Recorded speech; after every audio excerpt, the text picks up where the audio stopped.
Туылған күн бойынша туғандар, пайғамбарымыз саллаллаху алейхи ва саллям жана сахабалар, пайғамбарымыз тәрбие қылған ошол еркектері, аялдары бирөөсү дагы туылған күн белгилеген эмес. Өзү чын-чынына келсекчи, туылған күн сүйүнө турган күн эмес дейм да менчи. Мени жаман көрбөгүлө. Бул менин жеке оюм. Туылған күн сүйүнө турган күн эмес, кайгы, капалана турган күн. Акыйкатты ойлоп көрүң. 1 жыл өмүрүңүз кыскарды. Сиз ошого сүйүнүп атасызбы? 1 жыл өмүр кыскарганда адам кичине капаланыш керек де.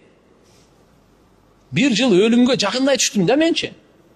Ал сүйүнө турган, жыргай турган эмес, тооба кыла турган да күн.